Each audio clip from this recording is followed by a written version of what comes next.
홍산 문화의 주체 세력을 이제 우리 민족이 주인공이었다라는 내용이 아마 주가 되는 것 같습니다. 그렇습니다. 좁게 말하면은 대략 BC 3,500년 전후 특정 시기를 홍산문화기로 이렇게 일반적으로 얘기합니다.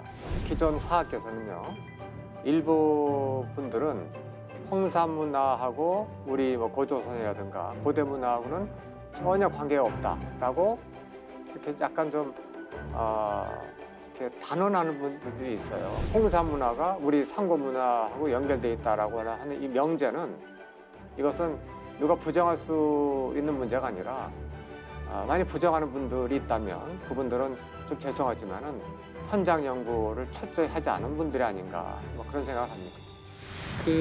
홍산 문화와 이제 일본 문화의 어떤 연결성 아까 이제 좀 말씀을 해주셨는데 그러면은 이제 일본에서도 일본 문화는 기마 민족의 어떤 유산이다 다 받아들이고는 있지는 않지만 네. 그 내용하고도 연결이 좀 연결이 되죠. 바로 예. 됩니다. 예. 그렇죠. 그렇다면 이제 그게 기마 민족의 어떤 유산과 관련됐을 때는 아까 이제 묘제라든가 전방후원부 묘제라든가 또 교수님이 지난 시간에도 말씀해 주셨던 오사카에서 발견한 어떤 신사라든가 이런 것도 다 연결이 되겠죠. 연결이 되는 거죠. 예. 제가 사실은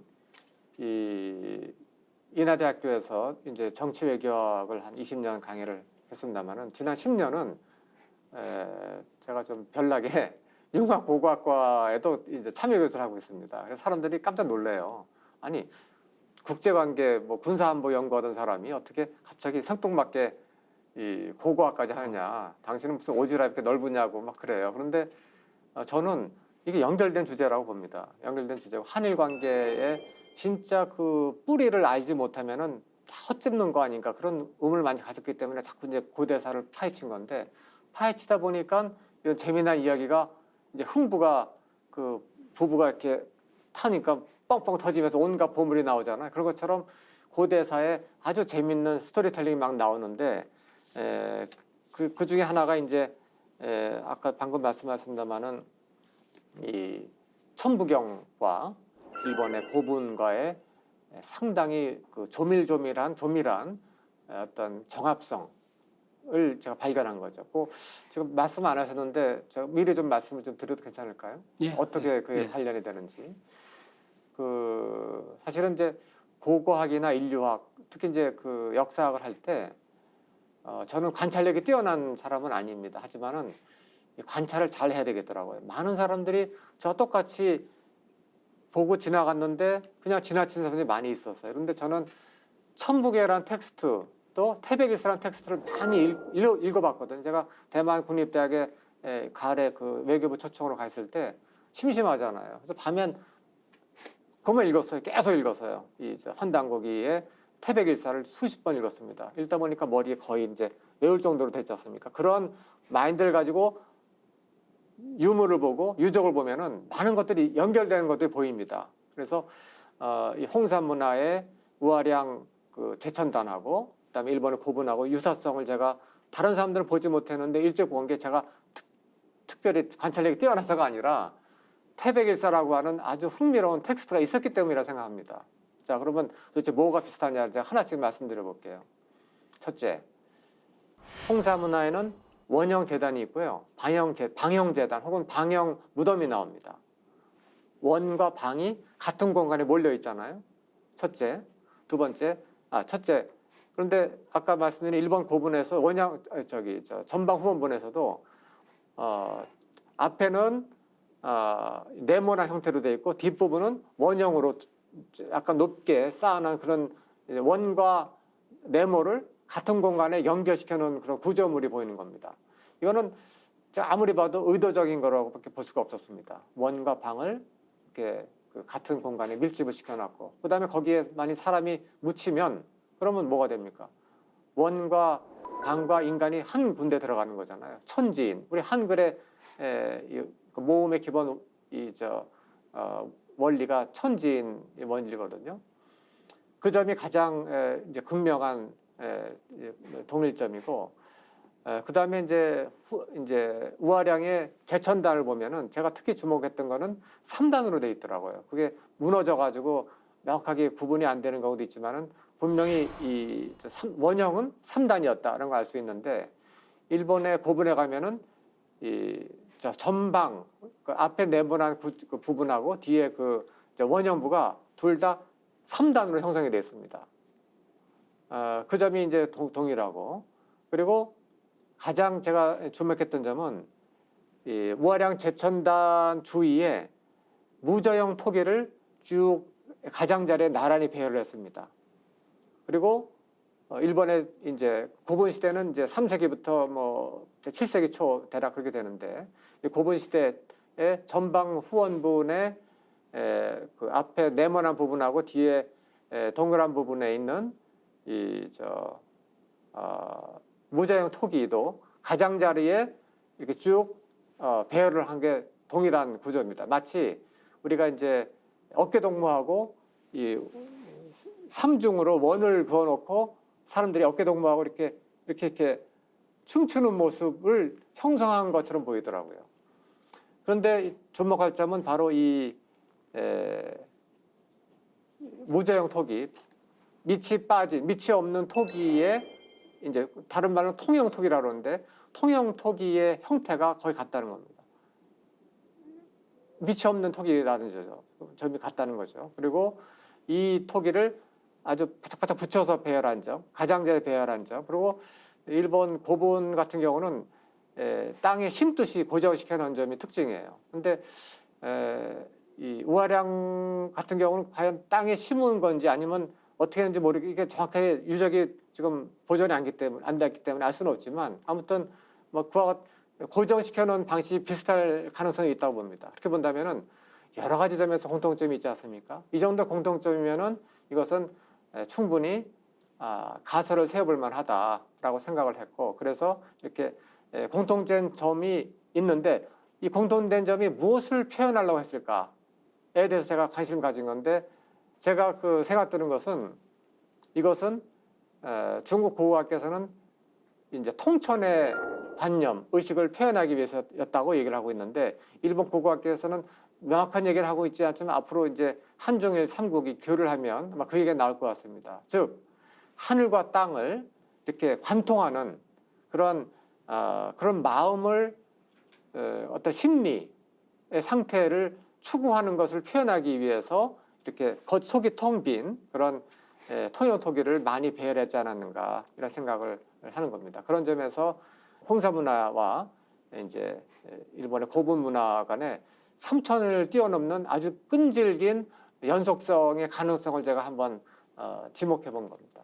예, 아주 뭐 자세하게 이제 그 홍사 문화하고 그 일본 문화의 어떤 그 뭐 유사성이라 할까요? 네. 예, 이제 그 교수님 주장의 어떤 그 근거들을 쭉 말씀을 해주신 것 같아요. 그러한 그 근거들만 하더라도 아마 그 문화벨트로서의 어떤 연관성, 친연성 이건 뭐 충분한 근거가 될 것 같습니다. 근데 결정적인 또 하나 있습니다. 또 있습니까? 그걸 꼭 말씀드려야 되는데 예. 뭐냐면은 제가 2013년이죠. 예.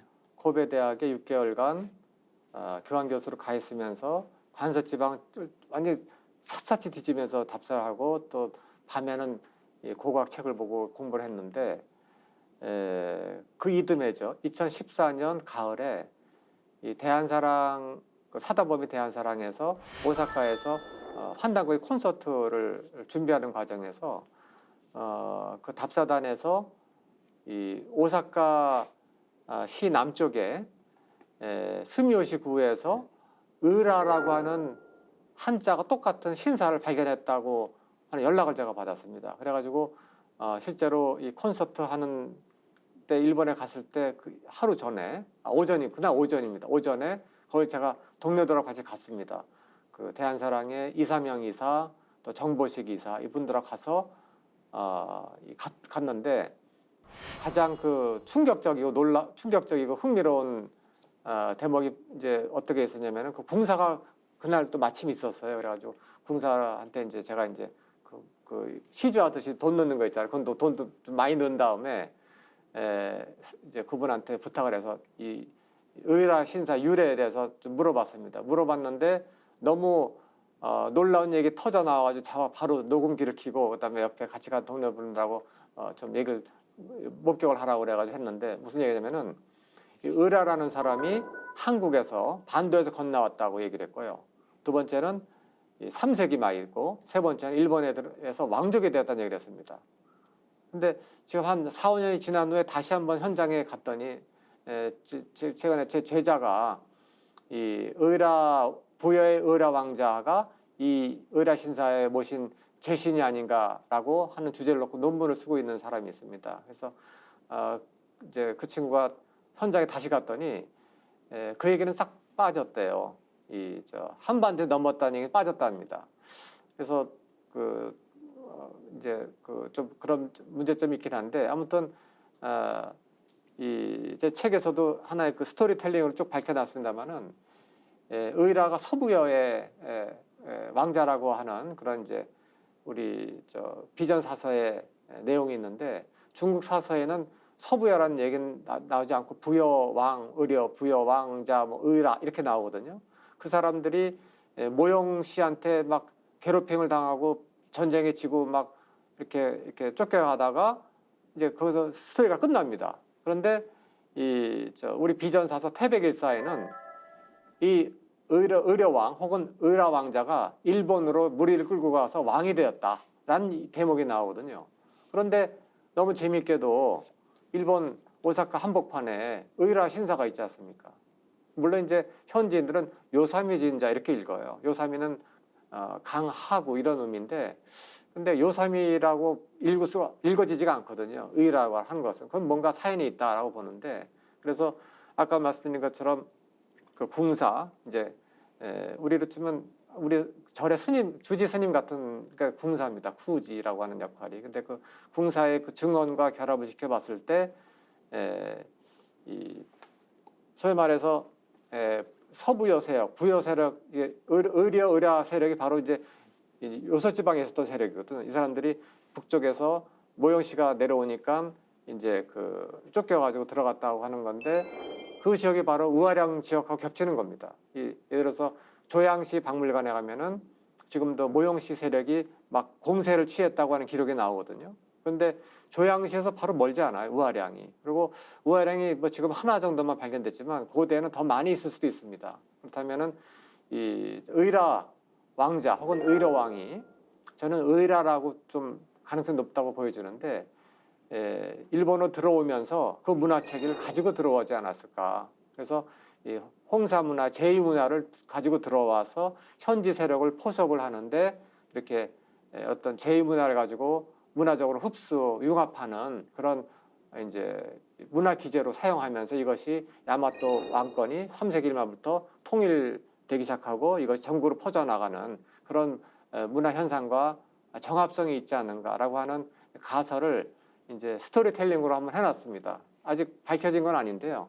사람들이 너무 재밌다는 겁니다. 이 이야기를 들으면 막 한정일 삼국이 아주 다이나믹하게 고대 서로 교류했던 모습이 연상이 돼서 아주 좀 뭐랄까 역사가 지루하고 이렇게 암기 과목이 아니라 아주 흥미로운 그런 어떤 이제 뭐랄까 대하 드라마처럼 느껴진다 그런 얘기를 하더라고요.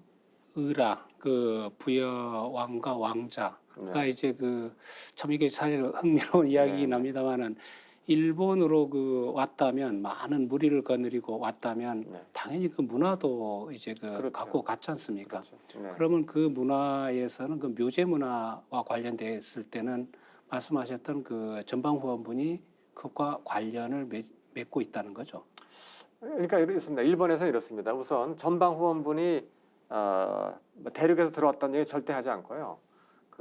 야요시 말기에 이제 사각형으로 만든 분구형 묘제가 있는데 거기 이제 즙석을 옆에 붙이는 게 분명히 있었습니다. 사전에 있었습니다. 그래서 그것이 내부에서 이렇게 발전된 것이라고 설명하고 있는데 대신 일본 사람 설명 못하는 것은 원형부와 방형부가 결합된 형태. 그다음에 아까 말씀드린 무저형 토기 혹은 통형 토기는 일본에서는 그냥 통칭 한의화라고 합니다. 한의화를 제가 말씀드린 그런 형태로 배열하는 것은 그 전에는 없었던 문화 형식이거든요. 그러니까 다시 말씀드리면은 이 외부 기만민족 같은 부역의 세력이 3세기 말에 쭉 들어오면서 동시에 현지 문화 호족들의 수장 호족들의 문화를 통합하면서 이것이 두 문화 체계가 결합된 것이 아닌가 생각을 하고요. 그와 같은 점은 고분 시대가 전기가 있고 중기가 있고 말기가 있습니다. 조금씩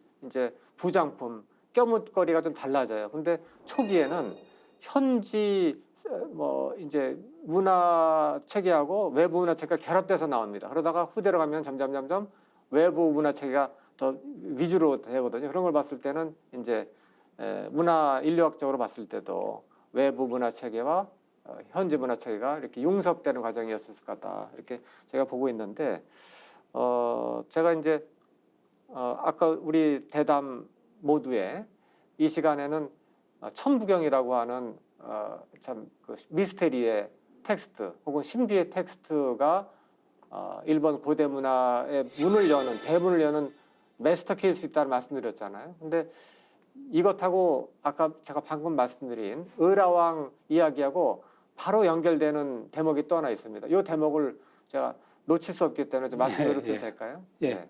뭐냐면은 저는 태백일사라고 하는 문헌이 너무너무 소중하다고 생각합니다. 왜냐하면 기존 학계에서는 참 인정하고 싶어 하지 않지만은 거기에는 기존 우리 어느 사서에도 없는 아주 풍부한 우리 고대 사상, 특히 정치 사상이 아주 농밀하게 담겨져 있거든요. 근데 그 안에서도 그 정치 사상의 이 압축본이 저는 천부경이라고 보는데, 근데 이 태백일사 대진국 본기에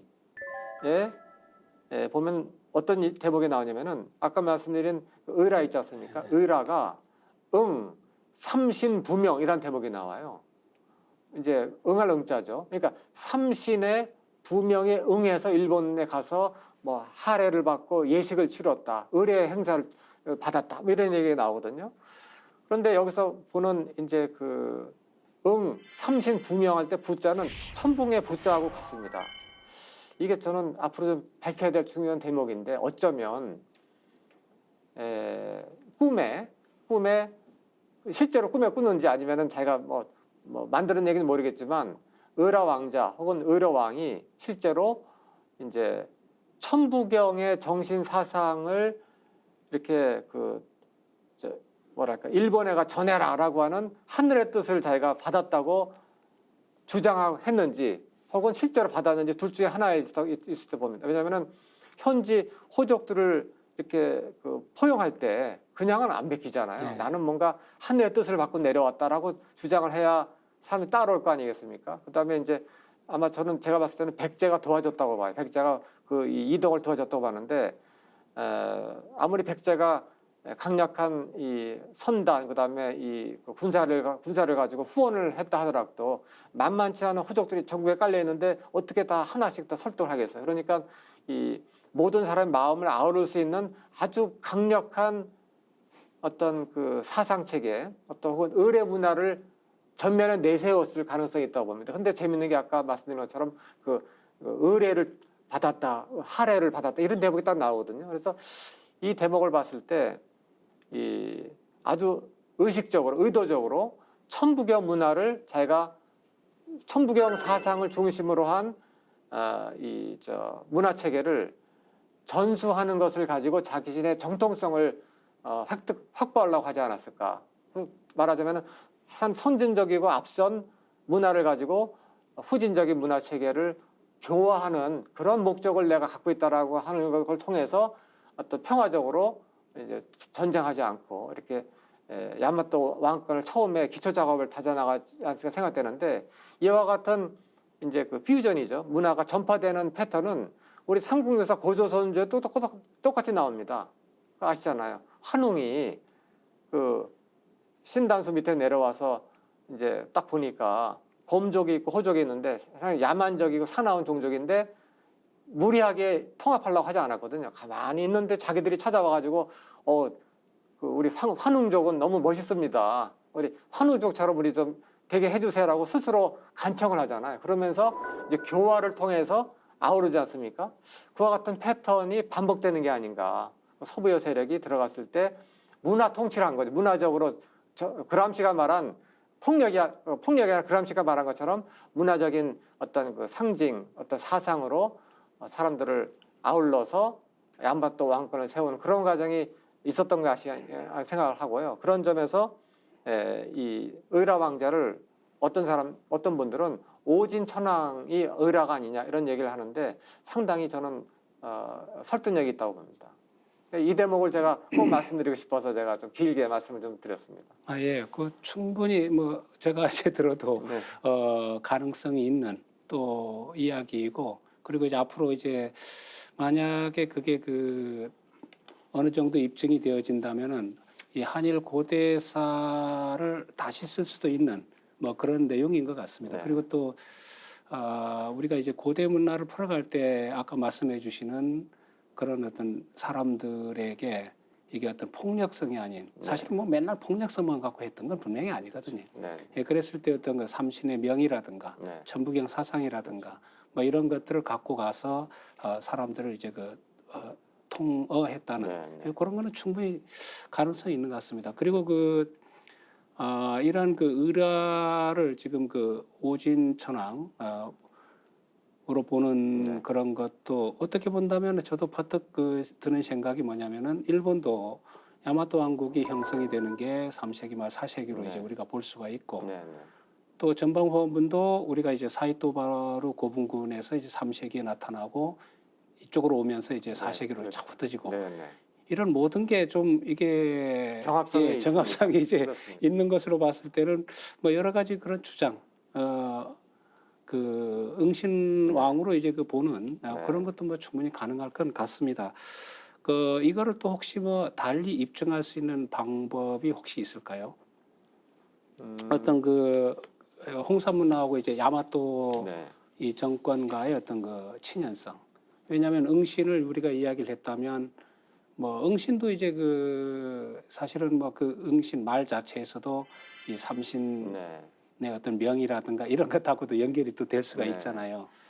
뭐 따져보면은 우리 김 교수님도 전공 분야신데 신도의 이제 뿌리를 추적하면은 그게 이제 한반도에 넘어온 여러 요소들이 보이지 않습니까?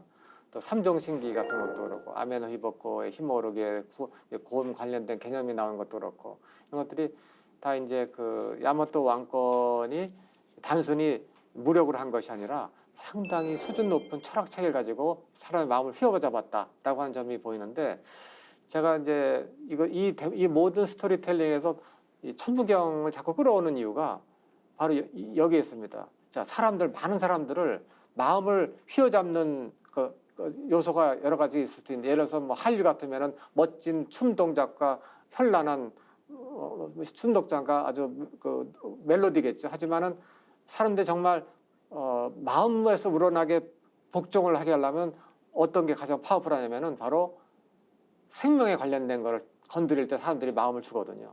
그렇잖아요. 의사가 사람 살리고 나면 하느님처럼 생각하잖아요. 말하자면 뭐냐면 천부경에는 단순히 어떤 뭐 복잡한 사상이 아니라 이것이 재생 혹은 부활 혹은 생명과 가장 관련된 이 문제를 바로 직접적으로 건드린다는 데 있습니다. 하기 때문에 이 생명과 관련된 뭐냐면은 이런 거죠. 내가 죽어도 영원히 죽는 것이 아니다라고 하는 것을 확실하게 믿게 할 수 있는 사상 체계를 가지고 선물 보따리를 주면 사람들이 전부 다 무릎을 바짝 꿇지 않습니까? 그게 단순히 종교가 아니라 상당히 체계적이고 합리적이고 설득력 있게 접근한다면은 그것이 사람의 마음을 주게 되거든요. 근데 아마 일본 고분 문화를 만들 때는 원래 원형 문화는 좀 약간 흐트러졌을 것 같아요. 하지만 초기에 원형 아키타이팔 컬처, 홍사 문화 시기의 사람들은 상당히 순수한 의미의 초기에 천부경 사상을 체현했을지 모르거든요. 근데 그것이 아무리 이렇게 퇴락했다 하더라도 그 원형 정신의 문화 체계와 정신이 살아 있었기 때문에 그걸 가지고 문화 권력을 가지고 현지인들을 평화적으로 포섭할 수 있었다는 거죠. 근데 그런 과정에서 이제 현지인들이 순응을 했고, 그렇기 때문에 천부경이라고 하는 것은 어떻게 말하자면 인간들이 가장 실존적으로 본능적으로 관심을 갖는 생명의 문제, 죽음이라고 하는 실존의 어떤 위기 혹은 어떤 그 경계선에서 큰 의미를, 삶의 의미를 부여해주는 어떤 철학을 건드린 게 아닌가 싶은데, 바로 천부경이 그걸 다루고 있거든요. 뭐냐면은 대삼합육 생 7, 8, 9라는 대목이 나옵니다. 뭐냐면 하늘과 땅과 인간을 합하면, 그죠? 하늘은 1, 땅은 2, 인간은 3이라고 그러거든요. 그런데 그걸 합하면 생 7, 8, 9 새로운 우주가 열린다. 새로운 7, 8, 9 바로 이제 또 다른 천지인이거든요. 열린다라고 한 얘기가 이 천부경에 있는 걸 봤을 때, 그리고 그것이 전방 후문에 보면은 원년부가 1이죠. 방현부가 1이죠. 사람이 하나입니다. 그러면 천일일, 지일일, 그다음에 인일일입니다. 그다음에 천일일, 지일이, 인일삼 순서대로 그렇게 나가거든요. 하늘이 나오고 땅이 나오고 인간이 나오는 순서대로 하는 것이 또 표현이 돼 있고, 그다음에 원형부가 천인데 그게 3단으로 돼 있잖아요. 그러면 천인데 음양으로 구성되어 있는데 3단으로 되니까 천이삼. 방형부도 마찬가지로 3단으로 되어 있으니까 지이삼. 인간도 기본적으로 3단 구성체이기 때문에 인이삼. 그러면 천부경에 있는 천이삼, 지이삼, 인이삼이 그대로 형태적으로 전방 후원문에 표현이 되어 있습니다. 그리고 마지막으로 통영토기. 통영토기는 우리가 천부경에 나오는 인, 중, 천지, 일을 그대로 표현한 게 아닌가 싶어요.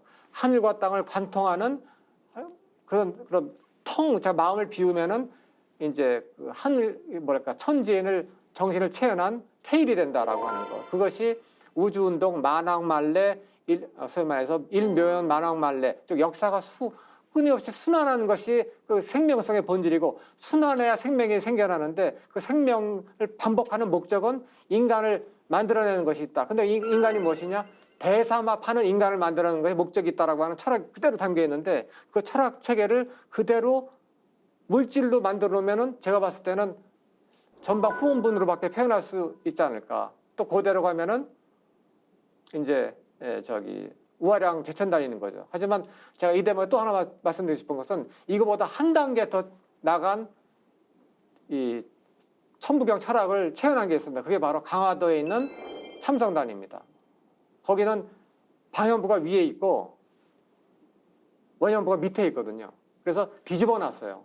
그건 어떻게 말하면 우리 정역에서 말한 지천태상을 표현한 것이 아닌가 봅니다. 그렇다 본다면은 우화량 묘제 천부경 철학이 쭉 문화벨트를 건너서 일본에 갔다가, 근데 그것이 완성되는 모습은 강화도에 있는 우리 참성단이 아닐까. 그래서 이 한중일 고대 이 문화벨트의 최종 종착점은 이 강화도에 있는 참성단인데, 이것이 바로 천부경의 철학을 사람들이 알기 쉽게 표현하려면 도형이나 공작물로 해줘야 알기 쉽잖아요. 그걸로 표현했을 때는 이렇게밖에 나올 수 없지 않는가라고 봤을 때, 그런 의미에서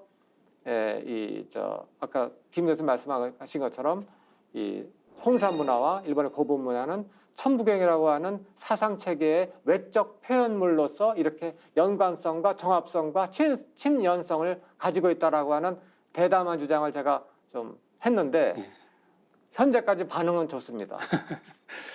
예, 다소 조금 이제 어렵기도 하지만 네. 상당히 조금 흥미로운 내용인 것 같아요. 왜 많은 사람들이 이 이야기에 귀를 기울이는지 아마 이해가 될 것 같습니다. 고맙습니다. 그래서 이제 앞으로도 계속 이쪽에 좀 깊은 연구를 하셔가지고 이제 홍사 문화와 우리 한민족의 문화와 그다음에 일본 문화의 어떤 친연성에 밝히고, 그다음에 또 사실 문화라는 것은 반드시 그 밑에 이제 깔려 있는 사상적 기반이 그렇죠. 있기 때문에 그럼요.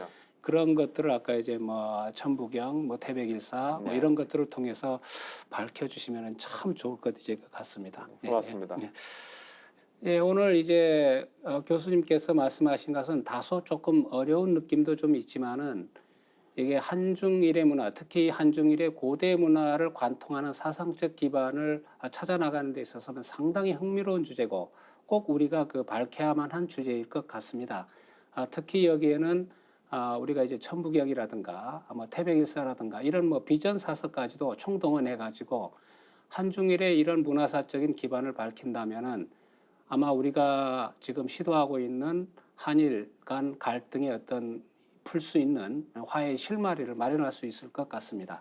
다음 시간에는 한일 역사 화해의 길은 무엇인지 알아보는 시간을 갖도록 하겠습니다. 예, 교수님 오늘 말씀 네, 감사합니다. 고맙습니다. 예, 고맙습니다.